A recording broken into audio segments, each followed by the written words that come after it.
Be me, 28-year-old woman who cares deeply about social justice and equality.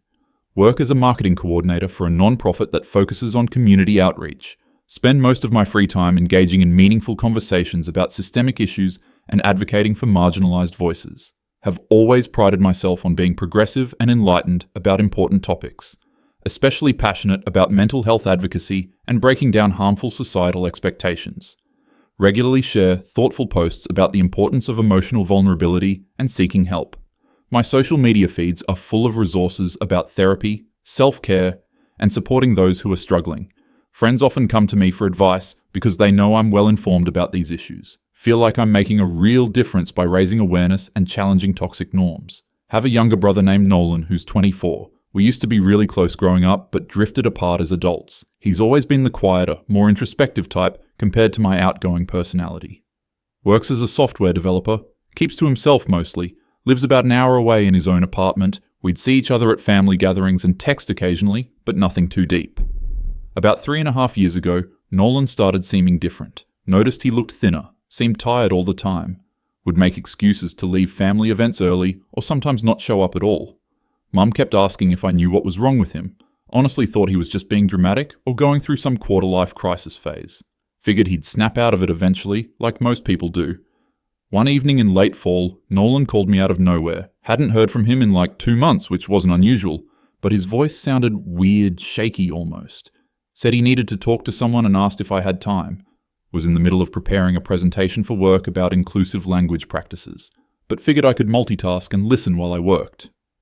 Hey Sarah, I know this might sound weird, but I've been struggling with some stuff lately. Immediately assumed he meant work drama or relationship problems. Started half listening while I continued typing my slides. What kind of stuff, Nolan? Work being stressful? There was this long pause and I could hear him breathing heavily.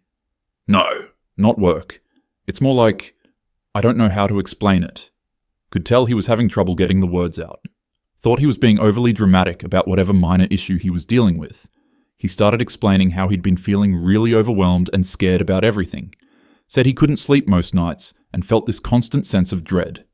Mentioned having panic attacks at work and feeling like he couldn't function normally. Was going into detail about how even simple tasks felt impossible. How he'd been isolating himself because being around people felt overwhelming. Honestly thought he was just being weak and making excuses for being antisocial. Kept working on my presentation while he talked. Was getting kind of annoyed because I had important work to finish. And here he was complaining about feeling overwhelmed by normal adult responsibilities. Figured he just needed some tough love and a reality check. Started giving him what I thought was helpful advice about time management and prioritizing. Nolan, everyone feels stressed sometimes. You just have to push through it. Maybe you need to get better at organizing your schedule. Have you tried making to-do lists? That always helps me stay focused. Could tell he was getting frustrated with my suggestions. Voice started sounding more desperate as he tried to explain. Said it wasn't about being disorganized, that something felt genuinely wrong.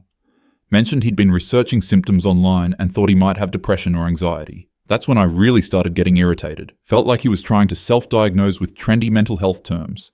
Thought he was just looking for labels to excuse his lack of motivation. See this all the time with people who want to blame their problems on mental illness instead of taking responsibility. Even though I advocate for mental health awareness, I know the difference between real, clinical issues and just being weak.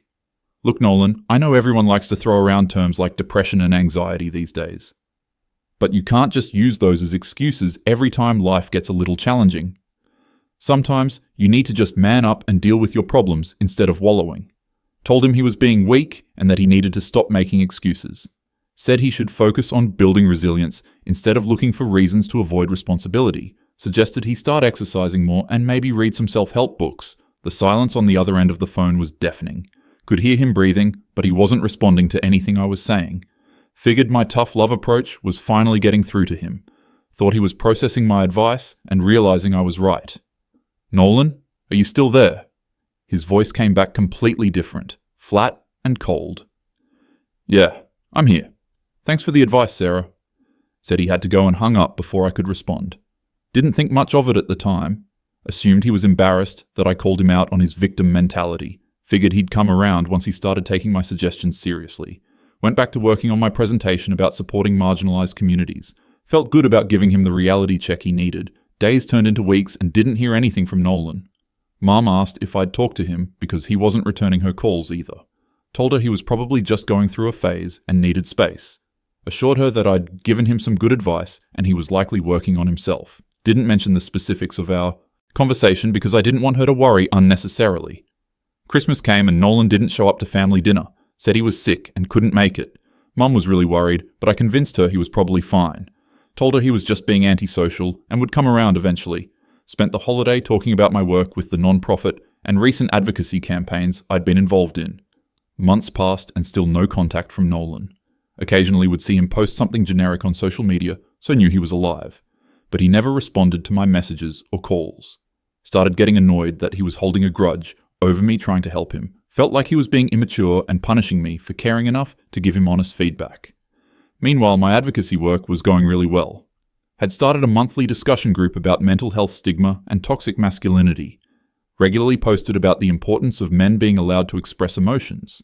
Shared articles about how harmful it is when society tells men to toughen up instead of seeking help. Felt proud of the awareness I was raising about these critical issues. Friends would comment about how insightful my posts were and how much they learned from me. About a year after our phone conversation, tried reaching out to Nolan directly. Sent him a long text explaining that I understood he was upset, but that sometimes the people who love us most have to tell us hard truths. Said I hoped he'd taken my advice and was in a better place now. Told him I missed him and wanted to rebuild our relationship.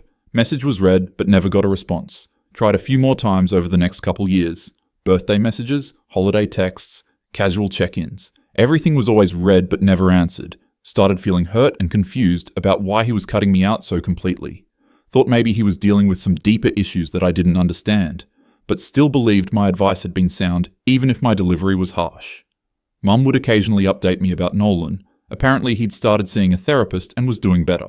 Had gotten a promotion at work and seemed more stable, but still wouldn't talk about me or explain why he'd cut contact. Would change the subject whenever she brought up family relationships. Made me feel like I was being painted as some kind of villain in a situation where I'd only tried to help. Fast forward to last month, 3 years after our last conversation. Mum asked me to help clean out the storage room at her house. Found a bunch of old boxes from when Nolan moved out of his childhood bedroom. Most of it was just random teenage stuff and old electronics. But at the bottom of one box was a notebook I'd never seen before. Looked like a journal he'd been keeping around the time of our phone call. Knew I probably shouldn't read it, but curiosity got the better of me. Thought maybe it would help me understand what had gone wrong between us. Figured if he'd wanted it to stay private, he wouldn't have left it behind. Started flipping through pages of his handwriting. First few entries were pretty mundane stuff about work and daily activities. But as I kept reading, started seeing mentions of feeling off and struggling to concentrate. Descriptions of lying awake at night with his heart racing for no reason. Detailed accounts of panic attacks that sounded genuinely terrifying. Wrote about feeling like he was losing his mind and didn't know what was happening to him. One entry described an incident at work where he'd had to lock himself in a bathroom stall. Because he felt like he couldn't breathe and thought he was having a heart attack, wrote about how embarrassed he was and how he'd made an excuse about food poisoning. Mentioned researching symptoms online and finding information about anxiety disorders. Said he was scared to tell anyone because he didn't want people to think he was crazy. Kept reading and found more entries about his internal struggle. Wrote about feeling ashamed for not being able to handle normal stress like everyone else. Mentioned feeling like he was weak and broken compared to other people. Described the depression as this heavy weight that made everything feel impossible. Said he felt guilty for struggling because he knew other people had real problems. Then found the entry dated the day after our phone conversation. My stomach dropped as I read his account of our call. Tried to talk to Sarah tonight about what's been happening. Thought she of all people would understand since she's always posting about mental health. But she basically told me I'm just making excuses and need to man up. Said I'm being weak and that I should just deal with my problems. Continued reading with growing horror at his perspective. I know Sarah thinks I'm just being dramatic, but I can barely get out of bed most days. The panic attacks are getting worse and I feel like I'm drowning. If my own sister thinks I'm just weak and making excuses, maybe she's right. Maybe I really am just pathetic and can't handle normal adult life. Don't think I can talk to anyone else about this now. Next few entries were really dark. Wrote about feeling completely alone and like there was something fundamentally wrong with him. Mentioned feeling betrayed because he'd trusted me and I'd dismissed everything he was going through. Said he couldn't bear the thought of anyone else reacting the way I had. Wrote, if Sarah, who advocates for mental health, thinks I'm just weak, what would other people think? Found entries where he'd researched therapists but was too scared to make an appointment. Worried they would also think he was just making excuses or being dramatic. Wrote about feeling like he couldn't trust his own perceptions anymore. Said my reaction made him question whether his suffering was even real. Mentioned feeling like maybe he deserved to feel this way because he was weak. Several entries about how much it hurt that I'd used the phrase man up. Wrote about how he'd always looked up to me and respected my opinions on social issues. Said hearing me use that exact toxic language felt like being slapped. Mentioned seeing my posts about supporting men's mental health and feeling confused and angry. Wondered how I could advocate for others while dismissing his struggles so easily. One entry really hit me hard. Sarah always talks about how harmful it is when society tells men to suppress emotions. But when I tried to be vulnerable with her, she basically said the same things she claims to be against. I guess it's easy to be supportive online, but harder when it's your own family member. Maybe I really am just weak, and she was being honest about what she actually thinks. Kept reading through months of entries documenting his journey to finally getting help. Wrote about how long it took him to trust a therapist because of my reaction. Mentioned having to work through feelings of shame and self-doubt that my words had reinforced. Described slowly learning that his experiences were valid and that he wasn't weak or broken. Talked about the progress he was making, but also the lasting impact of feeling rejected by family. Found an entry from about 6 months later where he'd written about me specifically. I think Sarah genuinely believes she's supportive of mental health awareness. But there's a difference between posting about issues online and actually supporting real people. Maybe she can advocate for strangers, but when it comes to people close to her, old judgments kick in. Or maybe she just likes the image of being progressive more than actually doing the work. Another entry. I keep thinking about how Sarah talks about toxic masculinity and emotional suppression. But when I tried to open up about real emotions and real struggles, she shut me down immediately. Told me to man up, which is literally the exact phrase she says is harmful to men. It's like she can intellectually understand these concepts but can't apply them to real situations.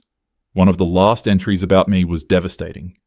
I've realized I need to protect my mental health by limiting contact with people who can't support me, even if that includes family members who think they're helping but are actually harmful. Sarah isn't a safe person for me to be vulnerable with, and that's not my fault or something I need to fix. Sat there in Mum's storage room, reading my brother's private thoughts about me, realizing that everything I thought I understood about the situation was completely wrong. He hadn't been dramatic or weak or looking for excuses. He'd been genuinely suffering and had trusted me enough to reach out for support. And I'd responded with exactly the kind of toxic language I claimed to be against. Started thinking about all the posts I'd made about mental health awareness, articles I'd shared about the importance of believing people when they talk about their struggles, content about how harmful it is to dismiss depression and anxiety as personal failings. Remembered the discussion group I'd started about toxic masculinity and emotional suppression. Realized I'd been advocating for these principles while completely failing to apply them to my own brother. Thought about how I'd told him to man up and stop being weak, the exact language I regularly condemned when other people used it. Remembered feeling annoyed that he was complaining about feeling overwhelmed, how I'd assumed he was just making excuses instead of listening to what he was actually saying. Realized I'd been more concerned with being right than with understanding his experience. Kept thinking about his journal entries describing how my reaction had made him doubt himself, how he'd questioned whether his suffering was real because I'd dismissed it so easily, how it had taken him longer to get help because he was scared of being judged again, the fact that he'd specifically mentioned feeling betrayed because he'd trusted me. Realized that my words had actively caused harm to someone I loved. Started remembering all the times over the past 3 years when I'd felt hurt by his silence. How I'd painted myself as the victim in the situation, convinced myself that he was punishing me for trying to help.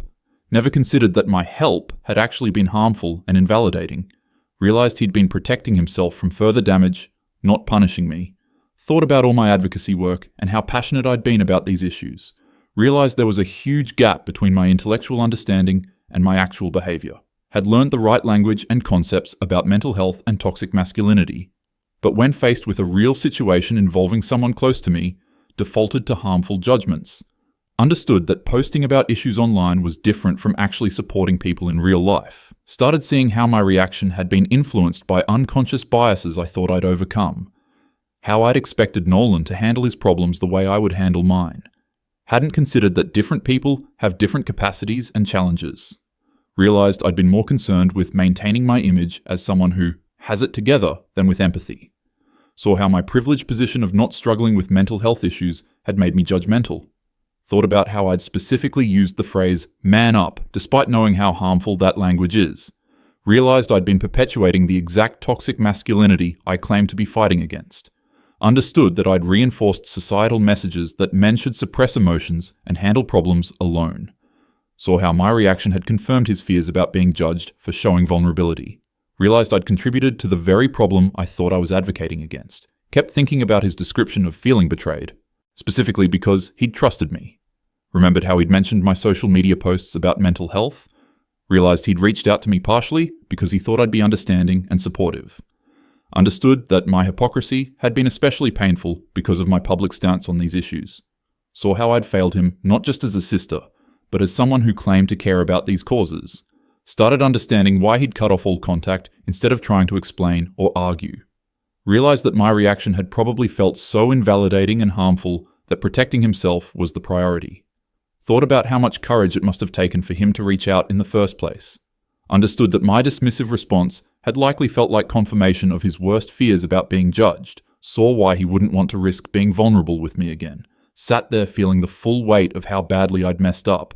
Realized that everything I'd thought about the situation was wrong. Understood that I'd been the toxic person in the dynamic, not him. Saw how my actions had directly contradicted everything I claimed to believe. Felt sick thinking about how much unnecessary suffering I'd caused him. Thought about all the opportunities I'd had to recognize my mistake over the past 3 years. How I could have done research about depression and anxiety instead of assuming I knew better. Could have reflected on whether my advice had actually been helpful instead of getting defensive. Could have considered that maybe there was more to the situation than I understood.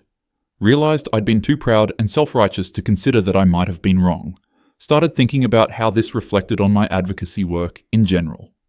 Wondered how many other times I'd been performative rather than genuinely supportive. Realized that sharing articles and posts was easy, but actually supporting people required more effort. Understood that I'd been more invested in appearing progressive than in doing the actual work. Saw how my ego had gotten in the way of truly understanding and helping others. Thought about Nolan working through therapy and getting better despite my harmful response. Felt proud of him for persisting and getting help even after I'd made it harder. Realized his strength in cutting off contact and protecting his mental health. Understood that his silence hadn't been weakness or punishment, but self-care and wisdom. Saw how much growth and healing he'd done without my input or support. Sitting in that storage room, finally understood why my brother had rejected me. Realized I'd been a toxic, hypocritical person who'd preached about mental health awareness online, but completely dismissed and invalidated his genuine suffering when he'd trusted me with it. Understood that my reaction had been exactly the kind of harmful response I claimed to be against. Saw how I'd contributed to the very problems I thought I was fighting. Felt the full impact of recognizing that I'd been the insufferable one all along. Not him for struggling with mental health issues, but me for being judgmental and hypocritical. Realized that all my advocacy work meant nothing if I couldn't support the people closest to me. Understood that I'd failed not just as a sister, but as a person who claimed to care about these causes. Saw how much damage my ego and assumptions had caused to someone I loved. Closed the journal and sat there processing everything I'd learned. Finally understood why Nolan had cut off all contact and why he'd been right to do so. Realized I needed to completely reevaluate my approach to advocacy and supporting others. Understood that real allyship required humility, listening, and examining my own biases. Saw how much work I needed to do to become the kind of person I thought I already was. 3 years too late, finally getting it, realizing I'd been exactly the kind of toxic person I claimed to be fighting against. Understanding that Nolan had shown incredible strength and wisdom in protecting himself from me. Seeing how my insufferable, hypocritical behavior had driven away someone who'd trusted me. Knowing I had no right to contact him, but hoping someday he might be willing to let me try to make amends.